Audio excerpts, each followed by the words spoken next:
आज हम घरेलू हैक्स के बारे में बात करेंगे और साथ ही साथ घर में कुछ वेस्ट मटेरियल से ऑर्गेनाइजर्स तैयार करेंगे जो ना सिर्फ आपको न्यू आइडियाज़ देंगे बल्कि आपकी ज़िंदगी आसान बनाएंगे। तो चलते हैं अपनी मेन वीडियो की तरफ।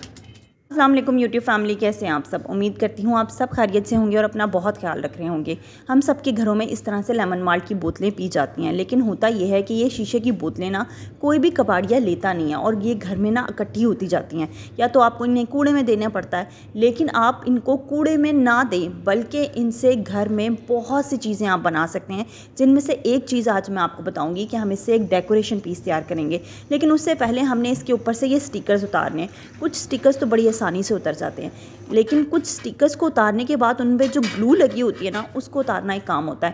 इसलिए थोड़ा सा गर्म पानी आप इसमें शामिल कर लीजिएगा डिश लिक्विड सोप में, ताकि ये काम थोड़ा तेज़ हो जाए। लेकिन ध्यान रखिएगा कि बहुत तेज़ पानी ना हो, क्योंकि इससे बोतल टूट सकती है। अच्छा, यहाँ आप देख सकती हैं कि स्टिकर्स कितने आराम से उतर गए हैं, लेकिन इसके ऊपर जो लगी हुई गम है ना, उसको उतारने के लिए आपको किसी स्क्रब की ज़रूरत पड़ेगी, क्योंकि इस पे जो गम लगी होती है ना, ये इतनी आसानी से नहीं उतरती है। इसलिए कुछ साबुन लगा लीजिएगा या डिश लिक्विड सोप डाल लीजिएगा पानी में, ताकि ये अच्छे से नीट हो जाएँ। जब ये अच्छे से नीट हो जाएँ, फिर आपने इससे ऑर्गेनाइज़र तैयार करना है। वैसे भी अगर आप इससे ऑर्गेनाइज़र या डेकोरेशन पीस ना भी तैयार करना चाहें, तो आप इसमें एक बड़ा अच्छा मनी प्लांट पानी भर के लगा सकती हैं। ये खाली मनी प्लांट लगा के भी बहुत खूबसूरत लगती हैं। मैंने वीडियो बनानी थी, इसलिए मैं आपको एक डेकोरेशन पीस बना के दिखा रही हूँ। यहाँ मैंने एक नीचे का फ्रेम तैयार कर लिया और उसमें मैं बॉटल्स रख के देखूँगी कि आया ये तीनों बॉटल्स इस फ्रेम के ऊपर पूरी आती हैं या नहीं। अच्छा, ये मेरे पास कुछ पीसेस थे, यानी कि आपकी शलवार कमीज़ों में जब आप टेलर को देते हैं तो कुछ पीसेस बच जाते हैं। जब मैं यंग थी और यूनिवर्सिटी जाती थी, तो मेरी मदर ना टेलर से कहती थी कि जो बचा करे ना कपड़ा वो वापस कर दिया करें। तो मैं उनसे कहती थी कि आप इतने थोड़े कपड़े का क्या करेंगी ना। तो फिर जब मेरी शादी हुई तो मेरी सास भी यही कहती थी कि जो कपड़ा बच जाए टेलर से कहो कि वो वापस कर दे। फिर मैंने कहा अच्छा, यानी कि हर ख़वातीन वो टेलर से कपड़े इसलिए वापस मांग लेती हैं ताकि हम उनसे छोटी मोटी घर की चीज़ें बना सकें, या वो बहुत जगह इस्तेमाल हो जाते हैं। इसलिए अब जब मैं भी टेलर को कपड़े देती हूँ सिलने के लिए, तो उससे कहती हूँ कि प्लीज़ जो कपड़ा बच जाया करे वो मुझे वापस कर दें, और उसी कपड़े को यहाँ हम अपना डेकोरेशन पीस तैयार करने के लिए इस्तेमाल करेंगे।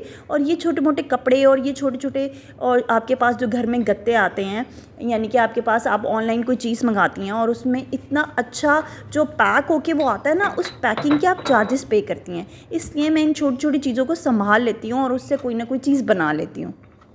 डेकोरेशन बनाने के साथ साथ ना मैं आपको एक टिप देती हूँ। अगर आपके पास इस किस्म का गत्ता घर में मौजूद हो ना, तो आप इसे अपने फ्रिज के अंदर लगा सकती हैं। इससे होता यह है कि कभी गोश्त का पानी लीक हो जाता है या कभी दूध गिर जाता है, तो आपका फ्रिज साफ़ रहता है। आप इस गत्ते को लगा दें अपने फ्रिज साफ़ करने के बाद, और इफ़ इन केस अगर आपको लगे ये गत्ता गंदा हो गया, इसे निकाल के डिस्कार्ड कर दें, तो आपका फ्रिज काफ़ी दिनों तक साफ़ रहता है। अच्छा, यहाँ मैंने इसके ऊपर कपड़ा चढ़ा के एक बाउंड्री बनाई है, ताकि ज़रा मैं इसे प्रेजेंटेबल बना सकूँ और ये बहुत अच्छी लुक देगा इसकी बाउंड्री बनने के बाद।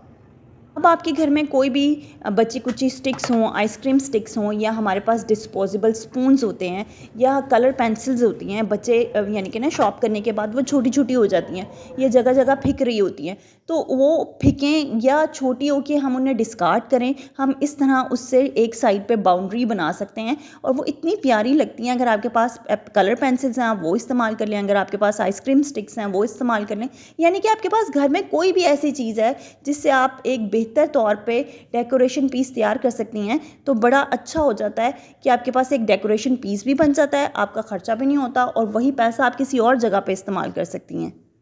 जब ये हाफ़ डन हो गया तो मैंने सोचा क्यों ना इसे और थोड़ा प्रेजेंटेबल बनाया जाए, और मेरे पास इस तरह से ये यहाँ रोप पड़ी थी, जिसको मैंने इसके ऊपर ऐसी छोटी छोटी नॉट्स लगा दी थी ताकि ये और ख़ूबसूरत लगे। बस कुछ भी नहीं, मेरे यहाँ आपने विंडो पे देखा होगा कि मनी प्लांट्स थे, और इन शीशियों में ना वो मनी प्लांट्स की जड़ें बहुत ज़्यादा निकल आई थी, तो मैंने इनको शिफ्ट करना था किसी और मनी प्लांट में या किसी पौधे में लगाना था। तो मैंने सोचा कि उससे पहले मैं क्यों ना इस तरह से एक डेकोरेशन पीस बना के उसमें ये मनी प्लांट की जड़ें थोड़ी और बढ़ा लूँ, ताकि जब मैं किसी प्लांट में शिफ्ट करूँ तो ये बहुत अच्छे से ग्रो करे। अच्छा, अब हम अपने हैक की तरफ आ जाते हैं। जब हम रोटी बनाते हैं ना, तो हमारा बहुत सा खुश्का स्लैब पे गिरता है। अगर आप पराठा भी बनाएं तो भी कुछ खुश्का स्लैब पे गिरता है। अब हम क्या करें कि ये खुश्का स्लैब पे ना गिरे। कभी कभी हम बिछा लेते हैं उस पर रोटी वाला रुमाल, लेकिन हम उसको जब दोबारा से आटे को डालते हैं ना उसमें, तो वो सही से पोर नहीं होता है। तो क्या करें कि हम एक अच्छा सा रोटी मैट तैयार कर लें, और ये बहुत आसान है रोटी मैट तैयार करना। आपको करना क्या होगा मैं आपको बताती हूँ। अच्छा, तो आपको करना ये होगा कि जिन आपके पास बोरियों में या प्लास्टिक के पैकेट्स में आटा आता है, आपने उन्हें धो के साफ़ करके अपने पास स्टोर करना है और उसे अपने चकला बेलन की मेजरमेंट के हिसाब से कट कर लेना है। अच्छा, मैं प्लास्टिक का इंतखाब करूँगी ऊपर की साइड के लिए और अंदर इस तरह से मैं उसमें बोरी डाल दूँगी और उसके बाद मैं करूँगी क्या कि मैं इसे अच्छे से फैला के बराबर कर लूँगी और फिर मैं इसे अपने घर में मौजूद किसी भी स्टेपलर से, आप चाहें तो स्टेपलर कर लें, आप चाहें तो सी लें, ये आपके ऊपर है। स्टेपलर कर लेंगे तो टाइम बचेगा और आपका इस तरह से रोटी मैट फ़ौरन से तैयार हो जाएगा। और जब आप इसके ऊपर अपना चकला बेलन रखेंगी ना तो वो हिलेगा नहीं, इसलिए हमने इसे डबल साइडेड बनाया, यानी कि डबल लेयर दी है ताकि जब आप इसके ऊपर रोटी बेलें तो ये हिले नहीं। और जब इसके ऊपर खुश्का गिरेगा ना तो प्लास्टिक के ऊपर से खुश्के को पोर करना बड़ा आसान होता है। इस तरह वो इर्द गिर्द गिरेगा भी नहीं और आप उसे दोबारा से रीयूज़ कर पाएंगी आटे को। मैं आपको बताती हूँ कि अगर आपने अपने गर्मी सर्दियों के कपड़े रखने हो या कंबल वगैरह रखने हो तो उसके लिए आपको स्टोरेज बैग परचेज़ करने की ज़रूरत नहीं है। आप ये काम अपने ग्रोसरी बैग से भी ले सकती हैं क्योंकि ये बहुत मजबूत होते हैं, कपड़े के बने हुए होते हैं, रीयूजेबल होते हैं।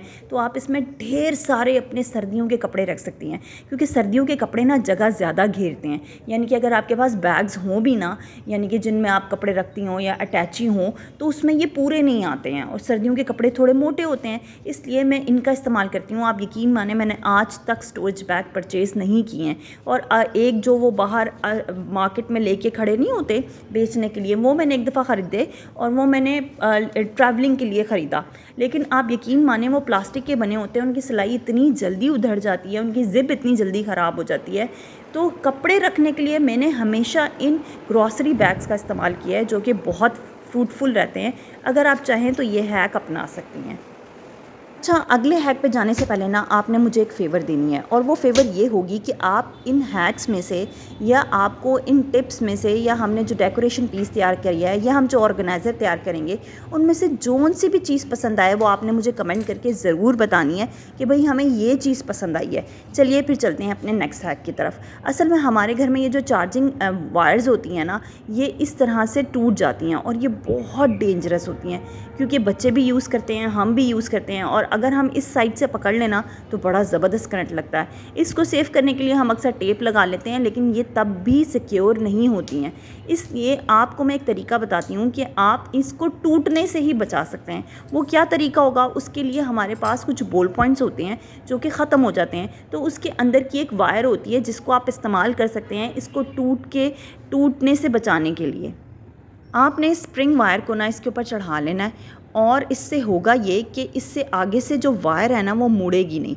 जब वो मुड़ेगी नहीं तो वो टूटेगी नहीं। जितनी आपने को रिक्वायर्ड हो चढ़ानी उसे चढ़ाएं, बाकी को काट लें और इस तरह से आपकी ये वायर सेव हो जाएगी। अब तो मोबाइल फ़ोन के साथ ये वायर्स भी नहीं आती हैं, इसलिए जो ओरिजिनल वायर्स होती हैं उनको सेव करना बहुत ज़रूरी होता है क्योंकि अक्सर वायर्स ख़राब हो जाती हैं। इस तरह से आप अपनी वायर्स को सेव कर सकते हैं। और चलते हैं अपने नेक्स्ट हैक की तरफ।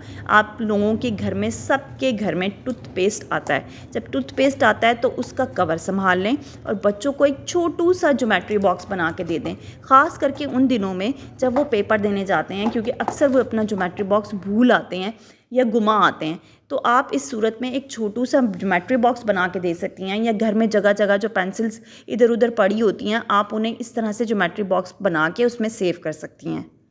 बस मैंने इसे 3 साइड से कट किया है, साथ में इन्हें ज़रा मजबूत बनाने के लिए इसके टेप्स लगाई हैं, एक छोटा सा हुक बनाया है। बटन आपके पास घर में कोई भी हो उससे आप इसको टाई अप करें और इसमें अपनी तमाम घर में इधर उधर रखे हुए कलर पेंसिल्स को इकट्ठा करके सेव कर लें। मुझे फ़ेवर देना ना भूलिएगा। आपको जौन सा भी हैक अच्छा लगा हो कमेंट करके ज़रूर बताइएगा और अगर वीडियो पसंद आए तो प्लीज़ वीडियो को लाइक कीजिएगा, चैनल को सब्सक्राइब कीजिएगा और ये वीडियो आगे भी शेयर कीजिएगा। अब मुझे दीजिए इजाज़त, इंशाल्लाह आपसे नेक्स्ट वीडियो में मुलाकात होती है। अपना बहुत ख्याल रखिएगा। Take care. अल्लाह हाफ़िज़।